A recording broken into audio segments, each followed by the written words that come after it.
大家好，歡迎嚟到呢個Creative Voice 啊。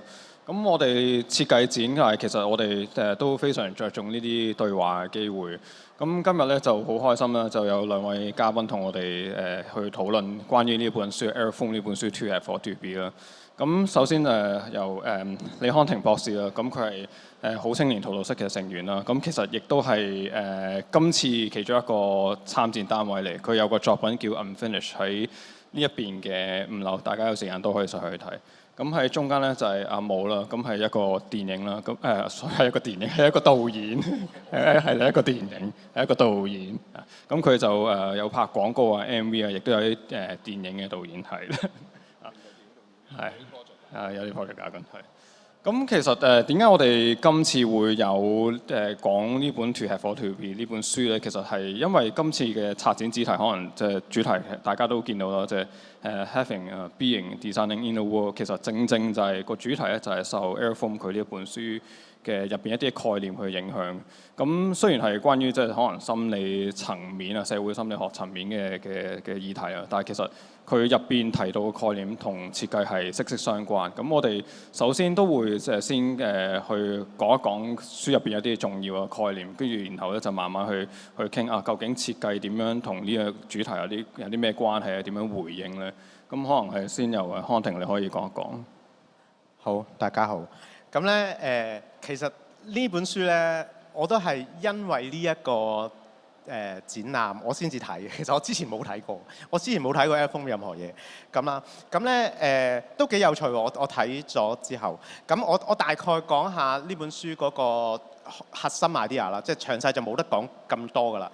咁咧佢個書名叫 To Have or To Be 啦。咁其實講緊乜咧？佢覺得我哋人咧有兩種存在嘅 mode 啊，兩種存在嘅模式啊。而咧喺佢呢本書1976年出嘅，喺嗰個時代咧，佢已經注意到工業革命之後啦，然後資本主義好犀利啦，結果咧就會整成咗一種文化，呢種文化咧就會鼓吹咗我哋其中一種嘅存在模式，佢叫做咁就叫做 having。咁咧佢覺得咧呢一種嘅存在模式咧係唔好嘅，係差嘅。咁咧反而咧，我哋要轉翻做另一種，嗰種咧就叫 being 咁樣。咁我輕輕講兩句，究竟呢兩種模式有乜分別咧？咁樣咁咧我覺得雖然佢1976年出啦，去到今時今日冇改變過嘅。我覺得呢一個咁樣嘅文化，就係咧一般人會點樣咧？喺呢個而家我哋叫消費主義嘅文化底下，會點咧？就係通過咧擁有好多嘢咧，希望就可以令得自己獲得一個好嘅人生。即係咧，你問佢點嘅人生為之好啊？咁樣咁，我懷疑好多人嗰個答案就係你睇你有啲乜咯。即係如果你話我上一輩我阿爸阿媽嗰啲咧，就係有車啊、有樓啊呢啲咁樣嘅，有錢啊咁樣嘅嘢咯。即係咧，佢哋個概念咧就係我擁有咗嗰啲嘢咧，就令得我嘅人生就變成好㗎啦，咁樣咯。即係呢一種咁樣嘅態度。咁咧呢一種態度咧就係好配合我哋嗰個消費文化，因為消費文化就係要生產多啲嘢出嚟，然後咧就等你買，跟住咧你好似咧越買越多嘢咧，你就個人生就越好啦咁啦。咁我佢本書入邊有啲例子嘅，咁我自己都諗咗啲例子。配合翻我哋嗰個時代，我覺得即係 having 呢一個咁樣嘅存在嘅態度，去到我哋呢一個時代會變成點咧？咁樣嗱 having 注重乜嘢咧？就係佔有。我有嗰一啲嘢，跟住我有咗嗰啲嘢咧，我就好似變得好一啲。我覺得其中一個最明顯嘅體現係咩咧？就係去旅行打卡啊！其實唔係淨係去旅行啊！我哋依家咧食咪成日，你食嘢又要打卡，你去邊個位又要打卡咁樣。嚟 BMQ 都要打卡，咁嗱，我唔係話打卡一定唔好嘅 ，OK， 即係我搞清楚嗰件事先，因為 having 同 being 咧，其實係兩種唔同嘅態度嚟嘅啫，咁啦，咁我講咗我覺得打卡嗰個情況係點先啦，我啱就去完呢個希臘旅行啦，咁咧有個情況咧，我覺得好神奇嘅，就係咧有個位咧好多人排隊。勁多人排隊做乜嘢咧？原來就影一幅相，咧嗰個咧其實係打卡位啊！即係咧你 Google 嗰個地圖咧都會見到啊，嗰、嗰個寫住 photo spot 嘅。跟住咧你喺 IG 一 search 翻呢一個名咧，你係見到好多 post 嘅，都係咧，全部都係喺呢個位同一個角度咁樣咧，啲人就排隊影喎，跟住哇，你嗰條龍起碼排15分鐘嘅喎，即係呢一個咧，我覺得就係一個 having 嗰個展現啊，就係咧。我哋去旅行為乜先？嗱，如果咧照 Airform 嗰個諗法嘅話咧，其實佢都重視呢啲旅遊呢啲咁嘅經驗嘅。其實就係我哋要獲取經驗啊嘛。我哋要見識一下唔同文化，然後充實自己嘛，令得自己知道個世界係點啊嘛。嗰個體驗係重要。但係咧，依家咧有一個文化就會變成係去到嗰度就打張卡，然後就證明自己去過呢度。而且咧，你係要一張好 standard 嘅喎，係人人都係咁樣嘅喎。跟住咧，你就好似咧，我有個證明啦，我就嚟過呢度啦，咁咯。我覺得呢個就係 having 嗰個其中一個表現啊。舉多個例咧，就係我之前去上堂啦，嗰啲美學嘅堂，即係藝術哲學嗰類嘅堂啦。跟住咧，個老師咧就好得意喎，佢講佢去羅浮宮睇呢個蒙羅麗莎的微笑，我唔知你有冇去過？應該係全地球最多人識嘅藝術品嚟嘅呢個蒙羅麗莎的微笑。跟住咧，當然又要排隊啦。跟住咧，佢去到咧，佢話佢好驚訝嘅，所有人拎住部相機，係咁影。跟住佢又覺得你要一幅蒙羅麗莎的微笑嘅相，其實你一 Google 大把噶咯喎。佢係影得好過你自己攞嚟影噶嘛。咁如果你係想要呢幅相，你唔使嚟㗎。係咪？你嚟到梗係自己睇㗎啦，咁樣。咁嗱，當然佢咁講唔係好 fair 嘅。我覺得啲人都有自己睇嘅，即係佢唔係淨係影完就走，佢都有睇嘅。但係點解都要影咧？我覺得呢個先值得探討咯。呢一個係，既然網上有㗎啦，咁做乜要自己影咧？我覺得呢一個就係所謂嗰種咧到此一遊嗰個概念啊。我嘅諗法啦，就係佢唔係要一幅蒙羅麗莎嘅相，佢要一幅佢嘅蒙羅麗莎嘅相。要佢自己擁有嘅一張相，佢呢張先係佢嘅，唔係佢 download 翻嚟嘅。咁咧就好似咧喺佢人生入邊有個 check point 咧，就係我睇咗呢幅畫啦，我嚟咗呢度啦。咁咧連一啲旅遊呢一樣嘢咁係講經驗，咁係講自己嘅人生體驗嘅嘢，都會化成為我擁有呢張咁嘅相咧，我就好似我去咗啦。即係咧你去某個地方，你要喺幾個位度做某幾件事嘅，咁咧其實就好似一個打卡嘅概念咁。咁雖然我講咗好耐，但係我想繼續講多少少先。跟住呢一種咁樣嘅擁有嘅文化咧，其實喺我哋日常生活好多嘅層面都出現嘅。其中一個就係人際關係，以至於愛情關係。咁咧 Airform 係有寫嘅，即係咧愛情關係佢覺得唔健康嘅所謂 having 嘅關係係點咧？就係我擁有嗰個人啊，我擁有咗我個伴侶。作為一個 properties 啊，作為係我嘅財物咁樣啊，我唔知啦，你哋嗰啲 relationship 係點樣㗎啦？我聽聞過咧，一啲好扭曲嘅 relationship 咧，就好係顯現到呢樣嘢嘅。有啲 control freak 咧，佢就係唔準着呢件衫啊，你唔準去邊啊，即係嗰個伴侶就係佢嘅財產。跟住咧，你唔可以有自由嘅，即係咧，你係要喺我嘅監控底下，因為你屬於我嘅。好似咧人際關係就係我擁有咗呢一個人咁樣。咁呢個係一個好扭曲嘅，亦都唔係一個健康嘅人際關係嚟㗎。其實一個健康嘅人際關係應該係點咧？如果用佢所謂嘅存在模式 B 型嘅角度去睇，其實就係你同一個人一齊啦，無論係你嘅愛情嘅 partner 又好，朋友都好啦，其實係一齊成長啊，共同成長咧，中間發生咗一啲經歷，然後咧你可以令得自己有所進步嘅，有所改變，呢啲先係健康嘅關係，而唔係咧就好似我有咗呢條友，我有咗一個人，然後就係屬於我嘅。如果用呢種諗法會點樣咧？其實更加貫徹嘅咧就係用完咪掉咯。其實下一步就係咁噶啦，即係 having 嗰個諗法就係，因為全部嘢都係擁有嘅啫嘛，咁。即係個世界咁多嘢嚇，你電話都可以年換啦，咁點解我唔可以換嗰個人咧？咁樣呢個係好正常嘅思路，一路發展落去就一定係咁樣嘅，其實咁咯。咁呢種就係所謂 having 嘅表現啦。咁啊，咁就如果係咁 B 型係點樣咧？佢覺得比較健康嘅關係係點咧？其實就係注重經驗嘅，注重人生嘅成長嘅，令得你自己成為一個點樣嘅人嘅。佢覺得咧，我哋應該要撥亂反正。離開呢種通過擁有嚟獲取幸福嘅方法，翻去點咧？注重我哋心靈上嘅成長咁樣咯。咁我大概係咁啦。呢本書個核心講咗兩種態度。咁仲有好多嘢嘅，即係咁點算咧？既然我哋而家個世界係咁，點樣可以轉毛咧？咁就可以再講啦。係，咁其實同設計有咩關係咧？其實息息相關，即係尤其講 having 嗰部分啦。咁可能我哋好多時一講到設計，覺得設計個理解係咩？咁最普遍嘅諗法係 problem solving。咁設計有部分的確係 problem solving，但係當我哋個即係物質好豐富嗰陣時咧，其實慢慢尤其我本身係設計師啦，即係做平面嗰方面啦，我哋做好多嘢其實係變咗係製造慾望嘅。我哋製造好多嘢出嚟，希望有人買啦，亦都可希望吸引人嚟買一啲嘢，最好快啲掉添啊！咁可以買新嘅嘢。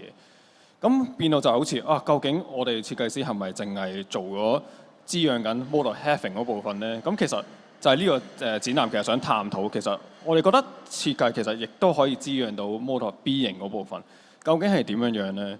咁其實我好中意舉一啲例子嘅，即係我都之前有講過，就係關於樂器設計呢個例子。即係樂器比較少人用設計個角度去理解，因為其實每一個樂器嘅創造咧，其實就提供咗一個新嘅方法俾一個樂手去表現自己。咁大家可以幻想下，其實呢個世界未有樂器出現之前咧，可能好安靜啦。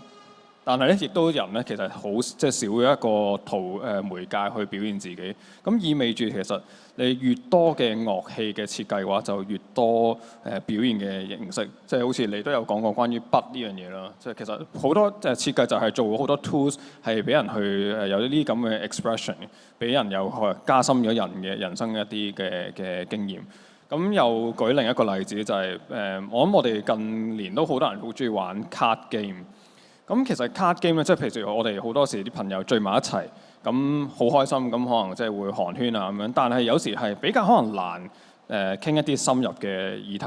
咁但係有啲 card game 咧，其實佢就好似一個tools 咁樣，一個催化劑咁樣，佢係去帶即係一個 guidance 咁樣，俾我哋去探討一啲比較深入嘅題目。咁呢個就係一啲幾好嘅例子，就係其實設計係點樣可以滋養到 mode of being 嗰部分。咁好啦，再講翻個主題，即係其實我哋頭先講話，即係個主題叫 having，跟住其實係箭嘴 being。點解係箭嘴咧？其實可以一個好含蓄嘅做法。點解用箭嘴咧？其實Airfoam 其實本書入邊咧有少少，我覺得有少少對立 having being 嗰樣嘢，即係佢講到 having 就係超級惡毒咁樣，即係佢都話人咧其實生存必須都要有工具先生存到。但係佢認為你達到咗基本要求以外嘅，即係達到基本要求咧就已經足夠。而額外嘢咧，其實佢都會覺得係多餘。咁但係其實即係作為設計師嚟講，我哋又唔覺得係咁樣，因為其實每一個就算你有好多擁有物，但係你好 conscious， 即係你知道點解你需要用呢樣嘢嘅話，其實佢某程度上其實你可以發掘到自己一啲自己都未必理解到嘅面向你。所以其實我哋即係用箭嘴就話由 having 其實可以去到 being。咁我又講翻即係其實書入邊咧提到 Airfoam 提到有兩個例子關於植物嘅。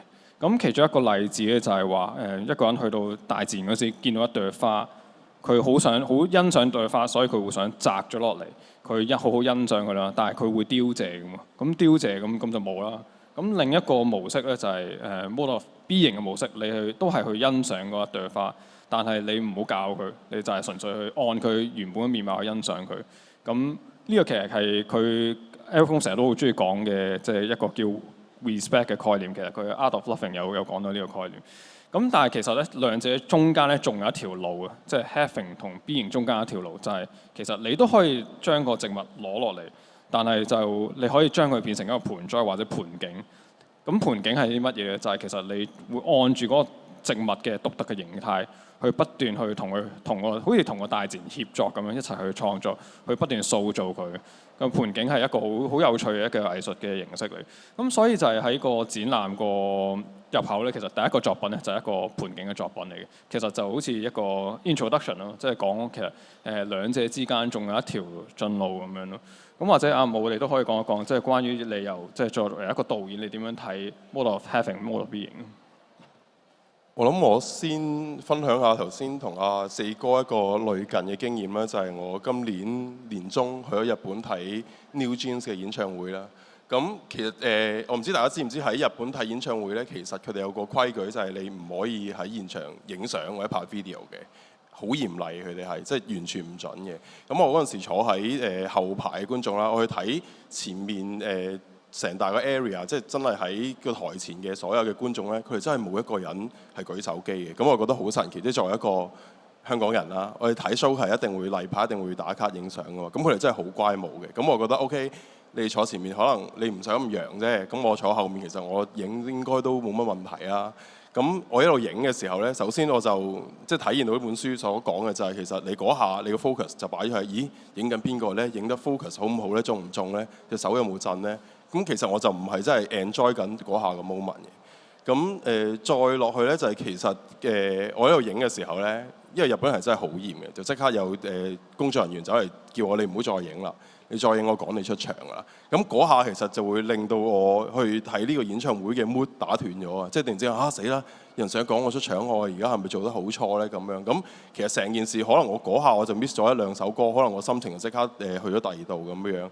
咁嗰下就真係好唔 B 型嘅，即係為咗影一張相，因為其實嗰晚我睇翻啲 show 咧，有其他人唔知點解會影到相或者拍到 video 啦。其實我想得到嘅記錄嘅嗰個片段咧，其實好多人都有做嘅。其實我可以之後睇翻 video 我都睇到嘅，但係我嗰下我就冇咗一個我真係之前花咗幾個月嘅時間，可能去排隊、去買飛、搭機票過嚟睇呢個 show，感受嗰個 moment 咁 specific 嗰個 moment， 我就冇咗嗰個經驗啦。咁所以都係一個幾有趣。咁自此之後咧，我翻嚟香港再睇 show 咧，或者呢幾日 Clockenflap 咧，其實我係真係少咗拎部手機出嚟，我真係嘗試下現場，我 feel 下可能啲聲有陣時音響冇咁好啦，但係我都即管 feel 下現場啊，周圍啲人係點樣啊，或者個台上面嘅氣氛係點啊。咁所以呢一個都係幾而家呢個年代我睇完呢本書嘅一個經驗啦。Sorry， 因為琴日我哋都係睇 Clockenflap 啦，跟住我睇聖 Vincent 嗰陣時咧，好得意，即係咁一個好大嘅台，側邊會有部電視影住拍住嗰個樂手啊嘛。咁有人係即係明明個樂手其實可能同佢嘅距離係20米，但係咧我都見到好多人係佢唔係睇個樂手，佢係攞部電話影個 mon， 跟住就係好奇怪，即係真係我向住呢個角度睇，即係樂手喺嗰邊，但係所有人係望住呢邊咯。就係透過自己個 mon 再望嗰個 mon 再影翻咗個樂手。係咯，我哋而家都慣咗有咁嘅經驗。我覺得咧，即係 Errol Flynn 寫呢本書嘅時候，佢預計唔到嘅一樣嘢係助長咗而家嗰個 Heaven 嗰個文化嘅，就係 social media。我成日覺得好神奇㗎，即係呢個我諗咗一輪㗎啦，即係我唔知啦，應該大家都有㗎嘛 social media， 即係大家都有 IG， 以前老餅啲嘅都有 Facebook 係咪咁樣啦？咁咧其實我覺得係好勁嘅一樣嘢嚟㗎。點解佢勁咧？佢改變咗我哋生活嘅方式嘅好多個方面嘅。佢好似咧係一個能夠增加所有嘢嘅價值嘅一個工具嚟嘅。點解我咁講咧？你諗下，你食一餐飯以前啦冇咁多呢啲嘢嘅時候，咁咪好味就好味啦。跟住你同邊個食就嗰個 gathering 開心就開心咁樣啦。即係咧就喺晒呢度㗎啦。但係咧，當你有 social media 咧，你係可以增加佢嘅價值㗎。你影幅相咯，你影幅相 post 咗上你 IG， 然後啲人見到係佢嘅價值係增加咗㗎。嗱，我未係好負面嘅，即係對於呢一樣嘢，我未必係負面嘅。我覺得好多嘢都係睇你點樣用嘅啫，嗰個工具。但係咧，我首先指出呢個現象先，係好神奇嘅。即係咧，你食一餐飯，你能夠將佢 post 咗上 IG， 然後到啲 like 翻嚟咧，你係唔止係我食餐飯好味，同埋同啲人gathering 好開心，加埋即係 on top of 原有嗰啲價值啊，再多咗一個展示嘅價值咁啦，咁都未係最神奇喎。你諗下，就算係劣食都好啊，你劣食跟住哇好難食呢餐嘢，咁你係蝕啦，你覺得我俾咁多錢食餐垃圾咁樣，但係咧唔緊要㗎 ，social media 救到你㗎，你影幅相。出個 post 話好難食啊，跟住啲人覺得好好笑、好開心睇咗，跟住哇你救得翻㗎，即係好癲㗎，甚至乎你出街踩屎啊，即係呢件係一件衰嘢，但係咧你 post 咗上去就好似增加咗佢價值咁樣。再講得難聽啲，你生 cancer 都好。即係咧，你係慘嘅，我冇話咁係好啊。但係咧，你起碼你 post 咗上 social media， 好似咧幫你原有嘅一啲慘嘅嘢，係一個另外嘅加咗價值俾佢咯，係好勁啊！我覺得呢個現象好犀利㗎。結果點咧？結果咧配合埋Alform 講嗰個咧，我哋 Heaven 嗰個文化係更加嚴重㗎，就係我買任何嘢。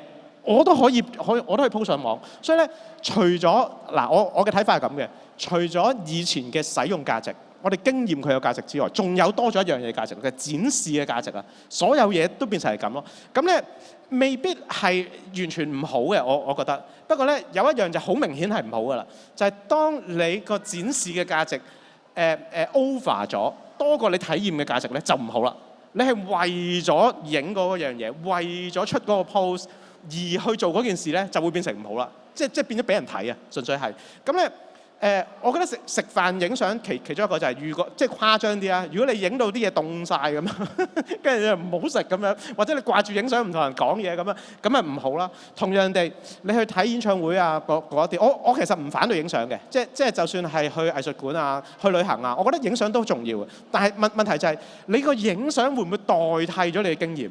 如果咧你個影相代替咗你嘅經驗，或者破壞咗你嘅經驗，咁就唔好啦。我覺得係咁樣咯。所以咧去到尾係一個態度嘅問題咯。你係咪想擁有咗呢一個 moment， 即係影張相啊嚇，或者拍段片啦，然後擠上 social media 嗰度，跟住壓 like 咁樣，定係你會唔會有所損失啊？去到尾，如果咧以 Alform 嘅講法咧，就係個 B 型嘅意思咧，其實就係我注重經驗嗰下。我enjoy 呢個 moment， 我體驗呢一個 moment 咁樣咯。咁咧，如果你蓋過咗佢嘅話，我就覺得係一件差嘅事咯。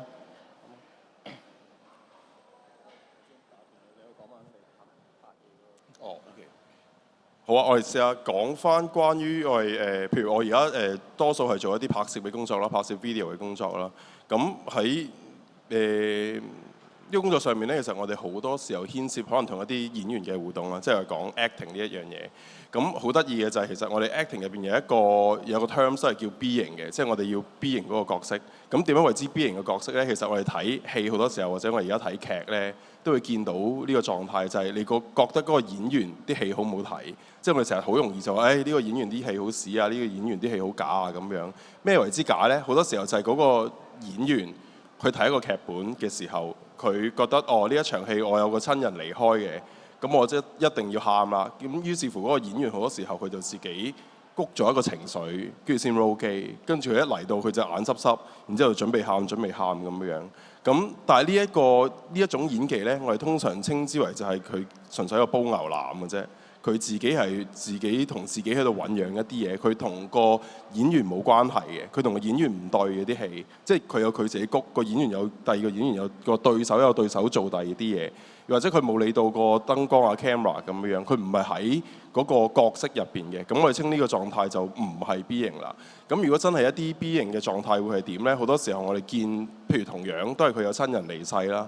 可能因為我唔知大家有冇咁嘅經驗，有啲身邊嘅人或者寵物離開嘅時候呢，嗰一刻我哋其實未必係即刻會好傷感。我哋好多時候係麻木啦，唔知道發生咩事啦，接受唔到啦。我哋可能係冇表情。咁如果真係一個我哋通常會見到比較好嘅演員呢，其實佢就唔會話特登我待定一個情緒去演，而係佢就感受咯。嗰一下我就係同呢一個對手或者呢一個我哋嗰隻寵物。佢有咁嘅關係嘅時候，佢而家離開咗，咁點算呢？佢就真係喺度感受啦。咁我哋就會稱呢一個狀態為 B 型呢個角色咁樣。咁通常我哋而家睇戲呢，好多時候就係個演員越係真係 B 型嗰個角色嘅時候，我哋就會越係好睇咯。我哋以前好多時候就會睇個演員係咪會爆喊呢？佢係咪會好激動咁去鬧交呢？嗰陣時嗰啲即上幾代啦，我哋或者睇以前嘅電視劇啦，好多時候就追求呢一啲好 dramatic 嘅效果。但係而家我哋越嚟越睇多嘅電影或者劇，尤其是好多 Netflix 劇啦，其實我哋反而追求多啲呢一種叫 B 型狀態嘅演技啦。咁我就會覺得係咁，即係仲有其實除咗演員之外，導演都係嘅。導演好多時候就係如果我哋要可能我哋攞到個劇本，或者我哋有陣時冇劇本嘅，我哋可能要拍一個 MV，我哋聽到一首慘情嘅歌咁樣先算啦。咁我哋點樣去 create 一個 video 出嚟呢？好多時候，如果我哋收到一首慘嘅歌，我哋要去拍，咁就係要拍啲慘嘅畫面啦。咁呢一個既有嘅形象咧，喺 Eric Fromm 入邊，佢本書都有提及嘅，就係其實好多時候我哋好想去喺 having 嘅狀態嘅時候咧，我哋好多時候想去捉緊一啲嘢，我哋去咁呢一樣嘢都唔淨止係拍 video，我諗做創作都係。其實好多時候我哋好想去 having 去捉緊一啲嘢，捉住到一啲嘢嘅時候咧，我哋揦實唔放啦。譬如係一啲以前人哋做過 work 嘅一啲 idea， 好，所以好多時候我哋尤其是拍廣告啦，我哋係要揾 reference 嘅。點解要揾 reference 咧？就係因為以前有人做過 work 啊嘛，咁我哋咪再重複翻做嗰啲嘢，咁咪 work 咯，咁咪好睇咯。咁但係我哋好多時候而家都知嘅，一睇廣告咧，我哋就會覺得，咦？呢個咪喺嗰度抄嘅咯，嗰度咪嗰度抄嘅咯。咁其實咁樣嘅創作係咪真係叫做創作咧？其實可能只不過我哋係一個純粹一個技巧上嘅複製嘅喎。咁我哋作為觀眾其實冇乜新嘢睇，我哋只不過你今次係複製咗呢一個經驗，今次複製咗呢個經驗，咁就唔係一個有趣嘅 work 咯。咁 even 去到我哋去收到劇本啦，去導一場戲嘅時候，其實我哋好多時候就係見到劇本，好似頭先我所講啦，慘情嘅戲，我點樣去同個演員去溝通？我哋去做呢一場戲呢，係咪用一啲既有以前 work 過嘅一啲戲，又或者好多時候即係除咗啲既定印象嘅時候，我哋甚至有啲同行啦，佢哋係會 reference 某啲戲嘅。嗰個演員、嗰個導演喺呢一場戲會咁樣處理過，我哋不如試下咁樣又做一次啊！咁對於我嚟講，我自己就唔係太追求呢一種經驗，我就想真係現場大家不如試下攞一啲感受出嚟，大家去現場 jam， 咁嗰個經驗會有趣好多。哇！阿武頭先你講呢個咧，令我諗翻起咧，即係我都做過戲嘅，即係咧咁唔識啊嘛，咁咧咁就係你講嗰種好差嗰種嚟嘅，我係即係你嬲咪揼台咯，你傷心咪喊咯，我都流埋眼淚咯，你仲想我點啫咁樣？咁咧令我諗起咧我以前有個朋友，我以前都係讀設計嘅，好多年前。咁咧佢畫，我有個朋友畫漫畫，跟住咧佢諗好多嘢去畫漫畫，即係佢畫一個角色喺某一個時候某個反應，跟住佢就指住嗰條友就，佢話呢一個笑啊，呢一個笑容啊，即係咁樣就係開心啦咩？即係佢遇到呢單嘢嘅時候，佢應該點樣嘅咧？即係咧，我覺得細路仔畫畫就係未係識得尋找自己一種去表達嘅方法，就係開心咪就係笑咯，唔開心咪畫兩滴眼淚落去咯。咁咧其實做戲我都係咁樣啊，即係嗰陣時就係跟住咪喂我都喊咗啦，仲唔夠傷心啊？你仲想我點啊？咁樣咯。咁其實就係用緊一啲已經現成嘅溝通方式，就揼落去。咁我會覺得你講得好有趣，就係呢個咧唔係一個 B 型嘅冇。點解咧？因為我冇成為嗰個角色啊。即係咧，我點樣叫做得好咧？就係我要成為咗嗰個人，我要諗嗰個人喺呢個情況底下，佢遇到呢啲事，佢會做啲乜嘢反應，而唔係就係好似佢傷心啊嘛，咪喊咯，跟住喊到落啊好氣咁樣 cut 咁樣咯，咁係一啲好罐頭式嘅嘢咯，我會覺得。因為即係Mode of Having 即係除咗關於物質性嘅嘢之外咧，其實即係頭先話一啲我哋想捉緊一啲既有概念，可能都係屬於即係 Mode of Having 嘅一部分。咁其實琴日有另一個Creative Voice 係可能大家冇嚟睇咧。咁其實關於就係一啲兩個平面設計師佢點樣受佢嘅女嘅創作去啟發。咁我覺得當中佢提到一樣嘢好有趣，就係小朋友可能你俾張紙佢畫嘢啦，佢喺度就喺度亂咁畫啦。話有啲一啲好抽象嘅嘢啦，控制唔到隻手或者，跟住大人好多時就要會問㗎，呢個係咩嚟㗎？咁樣，咁個小朋友唔知喎咁樣，咁就係，但係成年人咧，好似就係因為佢要掌握，即係要知道係乜嘢，咁唔係啊，你應該咁樣畫啊，呢個就係屋有一個既有嘅形態。咁我有個朋友佢有一個好好例子，就係話我哋細個嗰陣時學畫畫咧，畫樹咧，唔知可能叫大家畫樹，我都係可能好直接，就係啲樹咧就係佢有個鋸齒嘅 outline 咁樣啦。咁喺香港你有幾時見到一棵樹係咁樣樣咧？咁我哋就係其實就係掌握，即係要捉緊呢個既有概念到一個位咧。其實我哋係完全係俾呢一個嘢變成一個框架係。咁講完未？sorry，仲有另外一樣嘢就係想講咧，就係其實頭先講到一個態度嚟嘅，即係 mode of having 同埋 mode of being，其實佢唔係完全對立，係一種態度嚟。因為又講翻即係書入邊講一個例子，就係話，就算登山，即係Erich Fromm 都話，哇，覺得啲人好似登山就好似征服咗個山。你登咗山咧，咁就好似擁有咗個山，但係其實又唔係咁即係所以插支旗係重要嘅，即係呢一個概念就係證實我係嚟過呢度。其實好似我哋依家打卡咁咯。跟住就係其實好啦，其實但係登山你中間有好多經驗㗎嘛，即係你可以感受嗰個大自然嘅氣温嘅變化，有好多氣候變化，好多景色。咁呢其實做同一個行為，但係你個態度唔同咗嘅話，其實你亦都可以有 mode of being 呢樣嘢。咁好啊，頭先講翻就話 mode of having， 即係除咗即係你嘅擁有物，同埋我哋會或者會會找緊住一啲既有嘅概念咧，其實係一個好自然嘅事。即係我諗，即係我自己都係啦，我絕對係非常之 mode of having 嘅，即係好多嘢又中意買嘢啦，跟住人哋啲概念好似 Erich Fromm 都係我睇完本書，跟住又笠咗落嚟做呢一個策展嘅主題啦。咁少少 mode of having 呢部分就係我其實都想問你嗰啲紀念品，你覺得係助長緊個 having 啊？梗係 having 啦，你打卡啊嘛，咁要交數嘅呢啲，即係如果唔係就為咗延續呢個 detour 係需要嘅。OK 咁講翻就係話我點解要我哋好中意或者係點解要揸緊住一啲前人留落嚟嘅概念咧？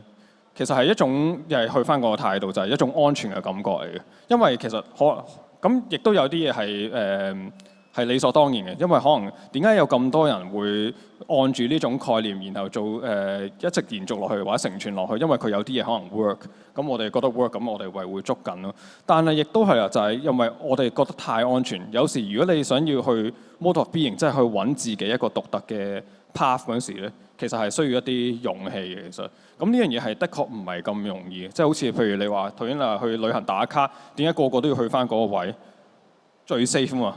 即係覺得影到嗰張相應該冇死嘅咁樣。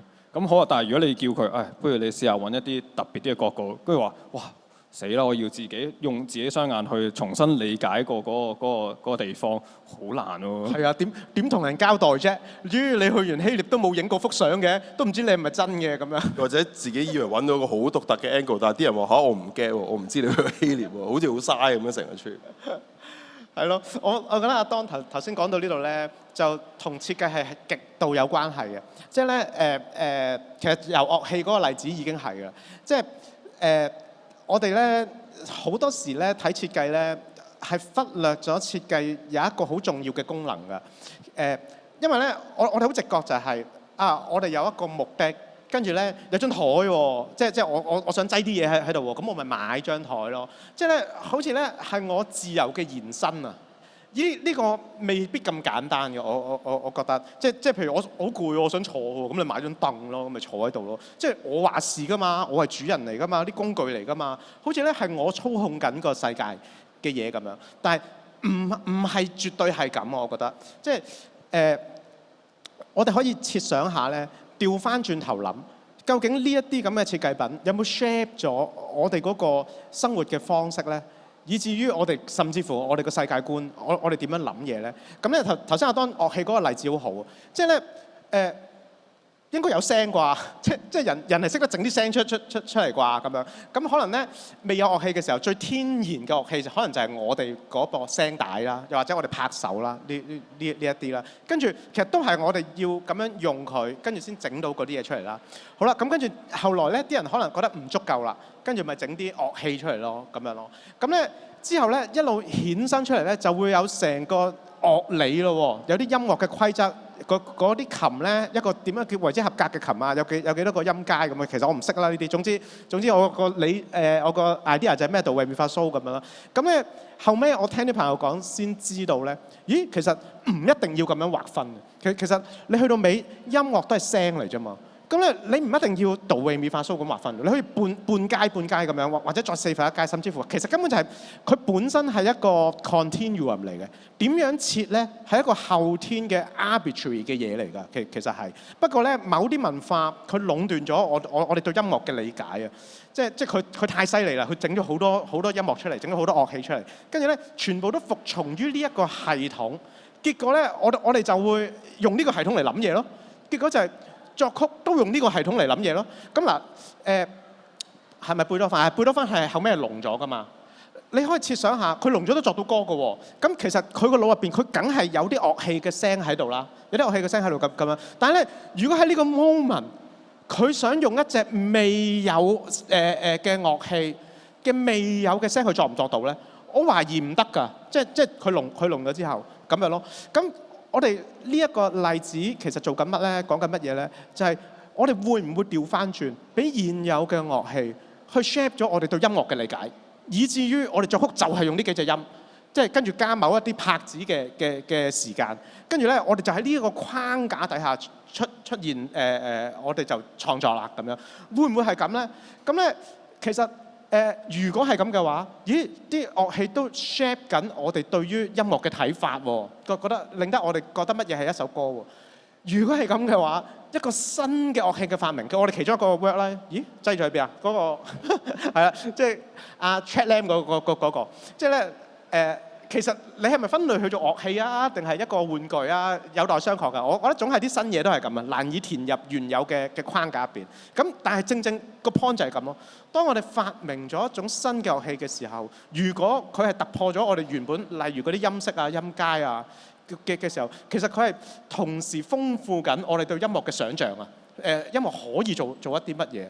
所以咧，工具唔好咁簡單地以為我係主人啦，跟住我就用你啦。其實好多例子調翻轉都係㗎。我舉多個例啊，就係譬如凳咁樣啊。即係你諗下，人類未發明凳之前，會唔會坐咧？咁冇人知嘅，其實講真。但係你都斷估啦，你斷估應該會坐啩，都幾攰啊嘛，係咪先？咁佢坐，可能揾啲石頭坐，可能坐地下咁樣啦。咁咧好啦，然後啦，有人發明咗凳咯喎。咁咧就好似我哋原本嘅需求，就有啲物件喺度可以滿足到我。當然呢個係嘅，但係咧，我會認為咧，你一發明咗凳之後咧，我哋對於坐嘅意義係徹底唔同咗㗎啦。即係咧，去到我哋今時今日。即係咧，譬如你哋嚟睇呢一個 show 啦，咁樣啦，即係咪叫 show 呢個？即係你聽呢個講座啦，你唔會坐呢度噶嘛？即係你唔會坐呢個位噶嘛？即係你揾位坐，你會唔會坐呢度啊？你會唔會坐喺呢個梯級嗰度啊？你唔係物理上坐唔到喎，你會唔會坐地下？你唔會噶嘛？你物理上坐到嘅喎，但係點解你唔會咧？因為其實我哋嗰個社會已經建立咗一套秩序，坐係咩一回事啊？你搭地鐵你會唔會坐地下啊？我細個真係會，我好反叛嘅。做咩唔坐得啊？咁樣嘅。依家唔夠膽啦，依家。但係你諗下，其實就係你如果搭地鐵坐地下，你當然坐到嘅。但係咧，係個意義係唔同㗎。呢條友做乜嘢啊？係咪有啲問題啊？咁樣嘅。所以咧，當我哋周圍都係設計品，周圍都係人工嘅工具嘅時候，其實咧佢同時限制咗，即係呢個限制咧，可能係思想上嘅嘢嚟㗎。佢限制咗我哋嘅活動方式啊！我哋覺得坐就係要揾嗰啲位嚟坐，係咁樣啊！咁咧當然，如果你問佢點解你坐呢度啫？咁佢實俾到理由嘅，我覺得，因為我哋個社會提供咗好多理由俾你，係好呢件係一件合理嘅事。但係咧，我想講個 point 係咩咧？我想講個 point 就係唔問你之前咧，你冇諗過咯。你冇諗過點解你要咁樣咯？即係咧，你已經 default 咗人要坐嘅話咧，係要 proper 咁樣揾一啲恰當嘅嘢嚟坐，就唔係亂咁坐咁樣咯。所以咧呢個例子同埋樂器個例子咧，我覺得可以攞到啲乜嘢 idea 出嚟咧，就係唔好以為嗰啲物件純粹係我哋人嘅工具咁簡單咯。當然佢係工具，但係咧佢調翻轉，其實教緊我哋點樣去生活，點樣去做人咁樣咯。平面設計仲誇張，我覺得好多嘅例子係。其實你可以繼續講埋就係點樣當即係半完成嗰個狀態。OK， 講我嗰個作品係嘛？你咁講我係好慚愧，我有啲尷尬。我係有份參展嘅，喺5樓咁樣。咁樣咧，我嗰個 idea 係咩咧？其實我都係知道咗今次展覽嘅題目，跟住咧先至諗啊。因為咧，如果你睇完 L-Form 嗰本書咧，就覺得哇，咁設計做緊乜咧？即係頭先阿當都有講，佢好似真係助長緊嗰個 Having 嘅文化模式喎。即係咧佢氹人買嘢喎，你買得越多越好喎，係嘛？刺激你買嘢咁樣嘅喎。咁咧呢個真係設計一個喺而家呢個世代好重要嘅功能嚟㗎嘛。即係你睇下廣告咪就係咯。即係雖然依家廣告，我覺得經歷緊一個好重要嘅轉變嘅，即係互聯網時代嘅廣告唔同咗。但係 anyway 啦，總之廣告係飾演緊一個好重要嘅角色㗎嘛。即係佢其實就係想你買多啲。想你買啲唔等使嘅嘢咁樣嘛，咁咧咪助長緊佢咯咁樣。咁咧其實 Errol 自己咧睇本書咧，你會覺得佢係一個佢提出嗰個方法咧係好反資本主義嘅，即係而家咪講斷捨離咁樣嘅類近嘅。但係我覺得斷捨離我哋都要講清楚。斷捨離咧就係你唔好擁有咁多嘢，就唔係咧。純粹係掉嘢，即係咧，如果你係咁買嘢，買完之後我斷捨離啦，擺完之後掉咧，咁都唔 work 嘅。即係咧，佢係你需要你先有，盡量最 minimal 你擁有嘅嘢咁。咁其實 Errol 係似呢一種咁樣嘅諗法嘅咁咯。但係咧，我覺得我唔完全贊成佢咯。我會覺得人係需要有工具去輔助我哋先至諗到要做嗰一啲嘢，先至諗到呢種生活嘅方式啊！即係譬如阿武做導演咁樣啦，即係咧你設想下冇呢個攝錄機發明咗咧，冇電影呢一樣嘢㗎，冇相機發明咗咧，冇攝影呢一樣嘢㗎。即係咧佢有咗呢嚿嘢之後咧，我哋嘅生活係可以豐富咗嘅。問題只不過係我哋用一個乜嘢嘅態度嚟用佢，我哋係咪俾佢宰制咗？我覺得頭先阿武講嗰啲例子咧。延伸落去電影嘅語言一樣㗎咋，即係咧以前我睇無線咧，好老土嘅電影語言，總之係回憶就黃冚冚㗎啦，一定係，咁即係一定係咁㗎喎。Flashback 一定要有嘢閃過啦。係啊，佢驚你唔明啊嘛，一定係咁嘅，即係演技就係傷心一定係喊咁樣啫嘛。咁咧呢啲我就覺得係俾個工具控制咗你，即係好似有張凳你就要坐。其實我哋大部分人咧真係好似 SimCity 入邊嗰啲 NPC 咁樣㗎咋。即係咧有張凳喺度咪坐咯，跟住地鐵站咧或者啲商場咧擠一啲嘢，你知道係俾你影相嘅，就會有人影㗎啦。即係我哋 NPC 嚟嘅咋，其實係好貼近嘅。咁咧所以講翻我個 work，咁咧我個 work咧就係從呢本書嘅 idea 開始諗啦。跟住咦咁設計可以做啲乜啊？咁樣咁係咪一定係咁差嘅咧？我就想提出一種。比較貼近 Errol 嗰個鼓吹嘅 B 型嘅態度嘅設計方法，或者設計品，或者使用設計嘅態度。咁所以咧，我個 work 咧其實冇 work 嘅。到最後咧係想講一種使用事物嘅態度嘅。依家咧我哋買嘢咧就總係咧嗰啲嘢我哋叫 user friendly 啊，即係咧一買翻嚟咧就符合你嘅用途㗎啦，咁樣啱晒你㗎啦。咁其實。我覺得背後嘅原因就係你嘅生活方式已經俾人 shape 咗咯。你有咩好做啫？你一係買張電競椅打機，一係買張辦公室椅做嘢，一係買張relax 嘅凳。佢已經俾晒啲 slot 你攝自己入去啫嘛。咁啊，梗係啱你啦，梗係 user friendly 啦，係咁啫嘛。咁咧，我就想提出一種態度就係我哋唔需要抗拒物質嘅。我覺得。人類係咁樣嘅，即係周圍都 artificial 嘢嚟㗎啦，已經係。我哋唔需要抗拒物質。不過咧，我覺得我哋唔好俾物質去宰制自己，係我哋攞翻我哋個主動權。所以咧，我提出一種使用物件嘅態度，就係雖然呢啲嘢咧好似已經完成咗，好似已經你買翻嚟就用得啦咁樣，但係咧，我哋可唔可以改一改一個態度咧？就係將佢睇成為未完成嘅。所以我個 project 嘅叫 unfinished 啦，就係將佢睇成為未完成，就咁一張台啦，佢用得㗎啦嘛。但係我將佢睇成為未完成嘅，佢要喺我嘅人生 project 入邊佔據一席位嘅，即係伴隨我成長嘅。咁可能咧樂器嗰啲例子會更加好嘅。樂器嗰啲例子就係我作呢首歌，我就用可能呢支吉他或者呢個琴。我唔係買個最靚嘅，即係啲音最準嘅，唔係，即係咧。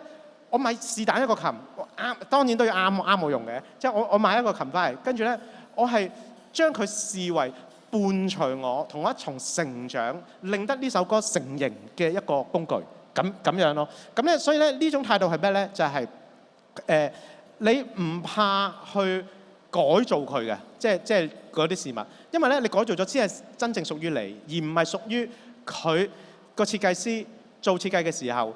設想嗰個抽象嘅 user 咯，即係呢度同工業革命嗰個生產方式有啲關係，但係好簡單咁講就係、我哋做一啲設計品嘅時候，總係有個 project 咗一個 ideal 嘅 user 出嚟嘅。咁咧其實譬如呢啲咁嘅台啊，呢啲咁嘅凳咧，其實整俾邊個㗎？整俾嗰個抽象嘅 ideal 嘅 user。咁我哋就 fit 自己入去啫嘛。咁咧依家咧我提出嗰種態度就係、我哋試下獲取翻個主動性，就係我用嘅。所以咧我要根據我個人嘅目的。而唔怕去改造佢，唔怕去整爛佢，唔怕去搞佢嘅咁樣咯。咁啊將啲嘢視為 unfinished 咯。呢一個時間咧就有個完美嘅植入式廣告。呢張台咧其實都係一個空氣清新機嚟嘅，係我哋嘅 sponsor。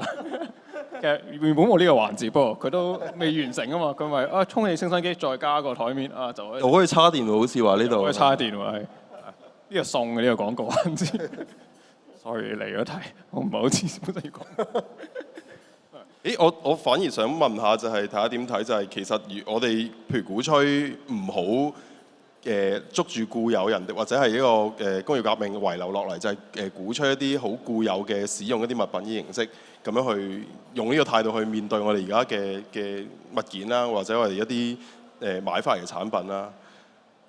我諗緊，其實同一時間，如果我哋喺創作上都嘗試下唔用呢一種態度，即係我哋正如頭先講演戲，我哋慘情唔一定喊，開心唔一定淨係笑咁樣樣。又或者 even 我哋可能喺其他 design 上都係嘅，我哋唔用一啲既有嘅方式去做的話，其實都幾麻煩。因為咧，咁全世界大部分嘅人都係慣咗呢一種模式去生活㗎嘛，就係既有嘅。即係呢個社會俾我哋嘅符號，俾我哋嘅一啲規矩，我哋就一定會去咁做，因為大家都有共識㗎啦嘛。咁如果我哋個個都唔跟呢啲規矩，個個都話唔係嘅，我自己有自己一套去面對呢啲嘢嘅時候，其實某程度上係一個創意嘅表現啦。但係同一時間亦都係令到呢個社會好似更加混亂唔協調，係啦。咁會係點樣嘅一個狀態咧？非常好啊！我覺得呢個問題，即係咧演戲係啦，我哋個社會秩序係啦，最明顯嘅就係語言都係啦。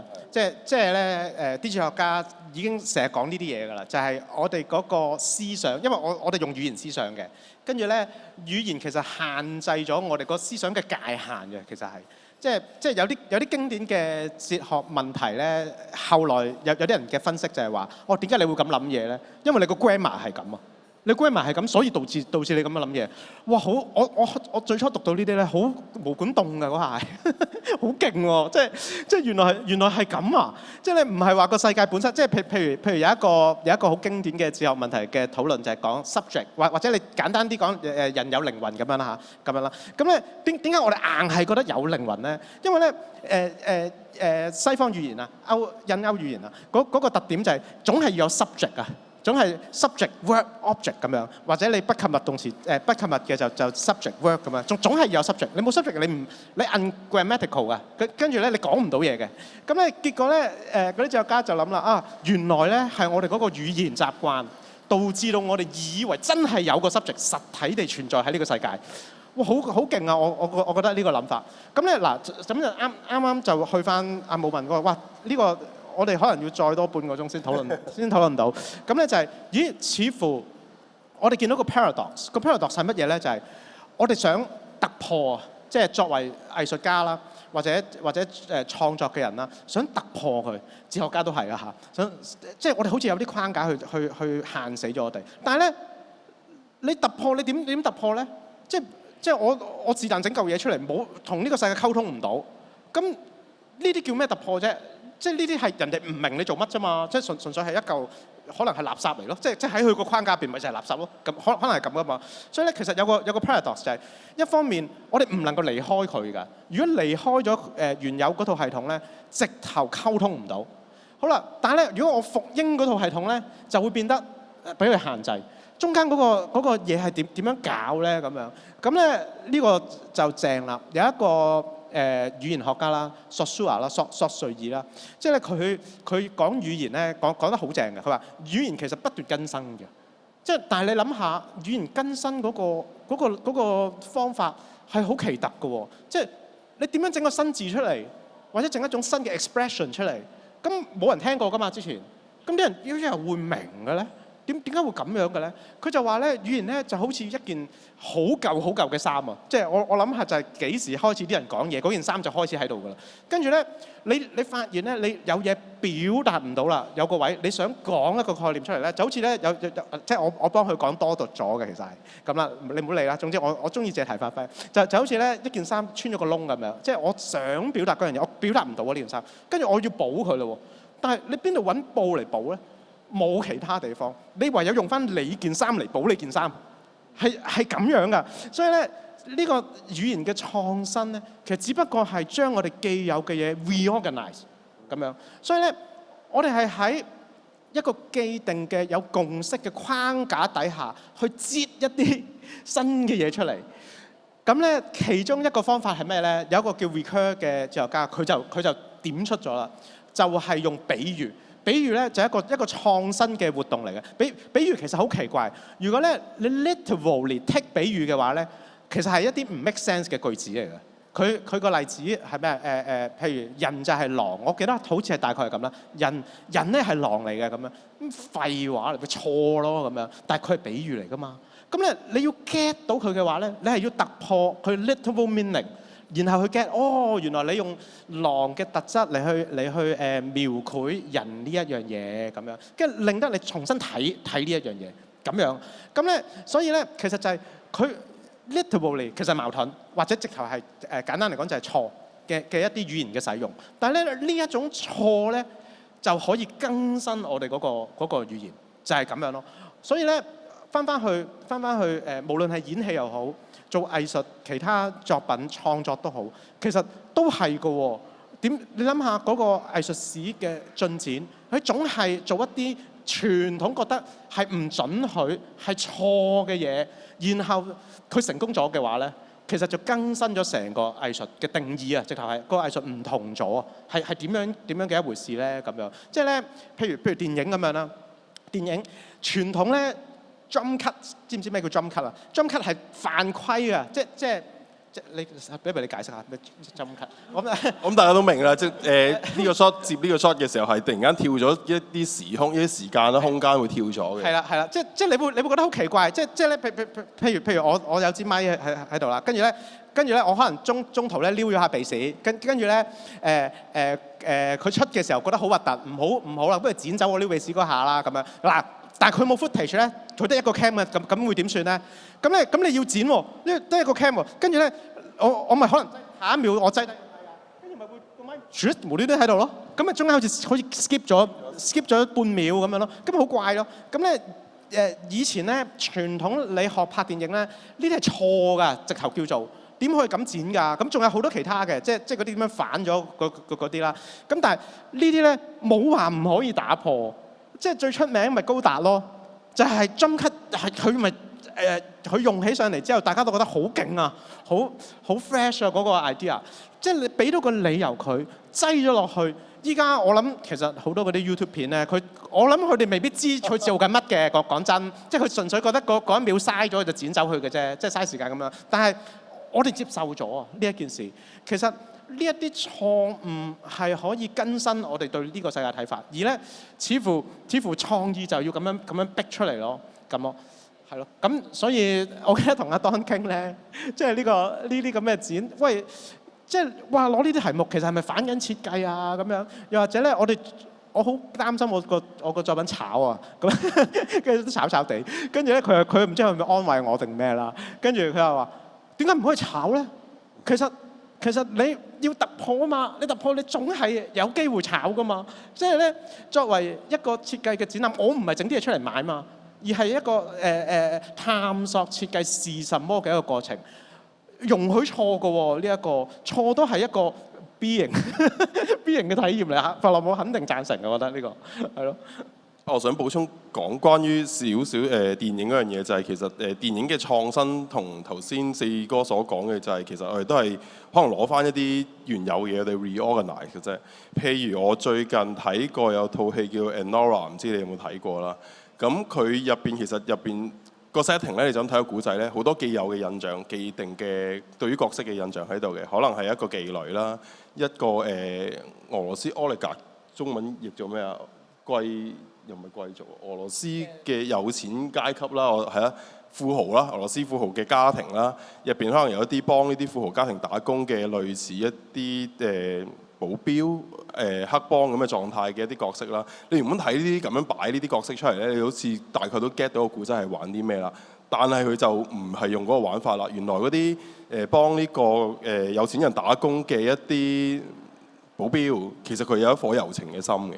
跟住嗰個妓女，原來佢又自己對於愛情有啲好純潔嘅追求嘅。咁然之後一個有錢仔，其實到最後佢又點樣去佢又靚仔又成啦，但係佢遇到挫折嘅時候，佢又會點樣去逃避？佢屋企人又會點樣去處理呢？其實佢就將呢啲我哋既有嘅印象，佢又唔係特登反轉，佢試下用一個真係我哋頭先所講 B 型嘅狀態。你真係為人父母，你會點做呢？你真係好有錢，你會點做呢？你真係打份工去做一個保鏢，你會點做呢？佢就好 B 型咁樣去探索呢啲角色啦。咁就 create 咗一個我未見過嘅一種電影嘅模式出現啦。咁所以呢一個狀態都會似係頭先所講嗰樣嘢啊。仲有就係佢 even 成個故仔模式都係啊。其實佢就唔係有起承轉合啊。佢好似你成個故仔睇好似一個生活片段咁樣，就見到不斷呢啲人嘅唔同嘅關係點樣去慢慢開展呢。咁成個睇電影嘅經驗就突然間好 fresh 啦，咁就會突破咗既有嘅印象咯。咁而同一時間佢亦都唔係好抽象地跳開離開晒我哋原本對電影嗰種印象，或者對呢個俄羅斯人啊、妓女啊嘅印象，佢都有喺度嘅。只不過我哋如何 reorganize 去 create 一個新嘅經驗咯。關於既有個印象，其實我都覺得好重要，即係框架其實都重要。點解呢？就係如果你冇框架，根本就唔知點樣開始。你唔知個限制喺邊，即係好似係咪鋼琴戰曲定咩？總之關於彈琴先算啦。即係如果佢話個琴鍵係無限長嘅話，都唔知點樣開始。所以其實係一個俾我哋起碼一個有時指引都重要，即係框架都重要。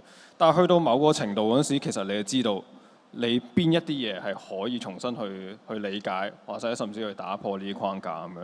咁呢一個係一部分，咁亦都我都想講，即係頭先話四哥，即係你話我安慰呢個作品，其實我唔係真係咁樣諗嘅。其實不斷，其實第3年做 Detour 策展，其實就係喺度諗 Detour 個定位應該係點。咁有啲設計展覽咧，真係比較好完善嗰啲嘢，即係佢係真係賣產品咁樣，即係賣即係譬如美我成日講話Milan Design Week，佢真係去賣一啲好完成度好高嘅產品，咁好重要嗰啲。但係亦都有另一種設計展，就係其實我哋係攞嚟問問題㗎嘛。而且我過往都有啲設計師嘅朋友嚟睇就話：哇雖然係設計師，但係都睇唔明嗰啲作品。咁點解咧？其實就因為你見到嘅嘢同你日常經驗到嗰個物品有少少個狀態有少少唔同。咁就係透過呢啲棘棘地位，我叫佢做 glitch 咧，就會逼我哋去諗啊，究竟發生乜嘢事咧？從而我哋有個反思啊。咁亦都係因為呢啲比較實驗啲嘅作品，先係的確有個危險性喺度。但係就係好啦，就係 B 型啦，就係接受呢啲嘅危險性，其實有時會有好多嘅啟發。咁又講一講後邊嗰個 work 啦，即係見到好多有圓形lens 嗰個叫 rework，咁佢係由韓國單位 Kimchi and Chips 做嘅作品啦。咁佢其實呢個係第2個版本嚟嘅。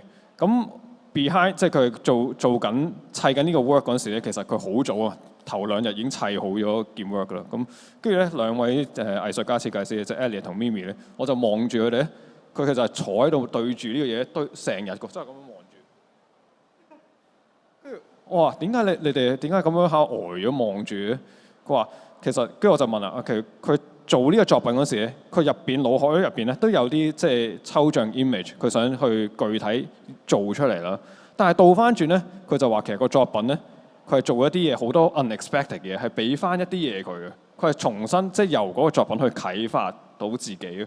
就係呢一個接受，其實有啲位可能係錯嘅，但係反而呢啲錯嘅位就俾咗好多佢根本預先唔會 expect 到嘅一啲 inspiration 咯。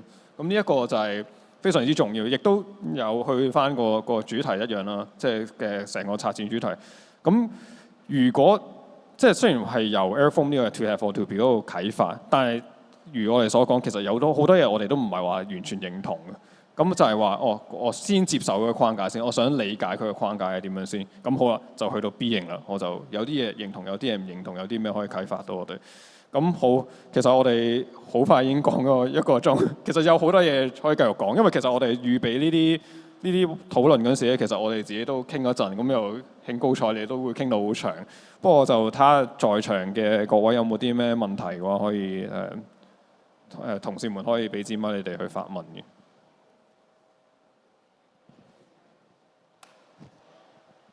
如果係冇嘅話，你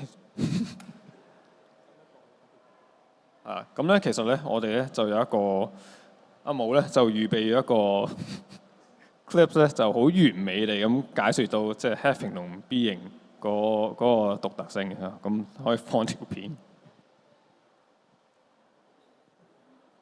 大家留意到呢個鏡頭入邊間條衫嘅哥哥仔咧，佢係冇揸住手機啦，佢係完全用對眼去感受。即係如果我哋睇 exhibition 啦、睇 show 啦、睇大自然啦，都好可以學到佢咁樣嘅話，我哋就可以更加 B 型喺個狀態。